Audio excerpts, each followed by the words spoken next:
Durkin. President Trump's expected to send federal agents to Chicago as early as this week to confront protesters. This is Trump speaking Monday. We're not going to let New York and Chicago and Philadelphia and Detroit and Baltimore and all of these, Oakland is a mess. We're not going to let this happen in our country. All run by liberal Democrats. Laws on the book, and I'm going to use those to deploy against them.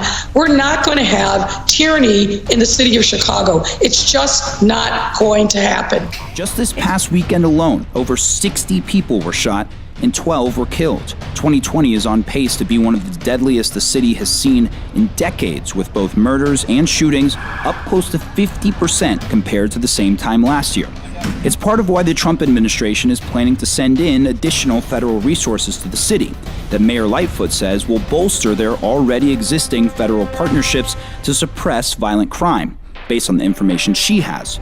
But as solutions are being worked out in offices, lives are continuing to be lost in what's become a viciously deadly cycle. In 2010, he held up multiple tri-state banks, and the surveillance video hit probably every newscast in Cincinnati.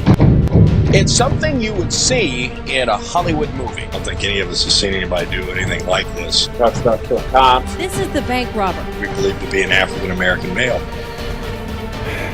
Hamilton County Prosecutor Joe Dieter says people were convinced they knew this guy. We had it on video. They pointed at the same guy, the same house. They were sure it was this man.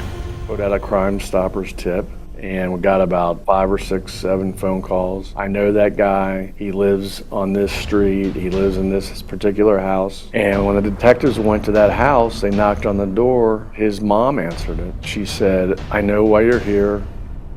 I just saw on television my son robbing a bank." This is that woman's son. Take a look. He looks incredibly like the guy in the surveillance video. Police took the son, whose identity we were not given, into custody. Then they got a call from another woman who said they had the wrong guy, that it was her boyfriend who robbed the bank, and this is her boyfriend, Conrad Zerdiak.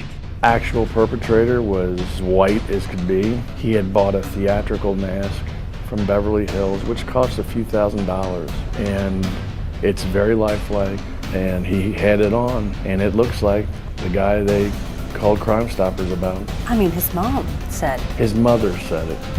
He did it. He did it. It looked just like her son. Sunglasses covered Zerdiak's blue eyes. Gloves covered his hands. That just tells you don't believe what you see all the time, because you could be dead wrong. They've plotted our demise. And to come into Chicago with heavy armament to make Chicago the example of slaughter. And perhaps during that time, maybe go after arrest Farrakhan and the Muslims and shut this thing down. Because we're the only man standing now. They've compromised everybody else. But I want to tell you, we're not going to run from this.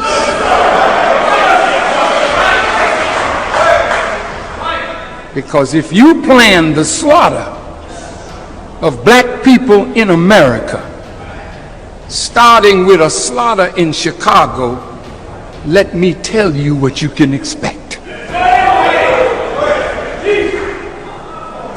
Now, I see that you know that I've been telling you about this weather, and Allah answers real quick.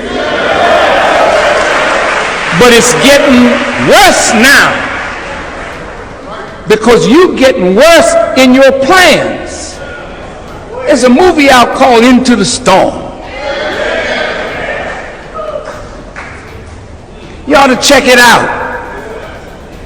Because one of the things they said, well, one of these powerful tornadoes has not hit Chicago or LA. Well, let me tell you, baby, it's on the way. And if you, my brothers, don't change, don't stop the killing of each other, then the wrath of God will descend, and blood will be seen in the gutters of Chicago. But it'll be your blood, our blood, but then God will answer swiftly. You are the people of God, but you're acting like agents of the devil.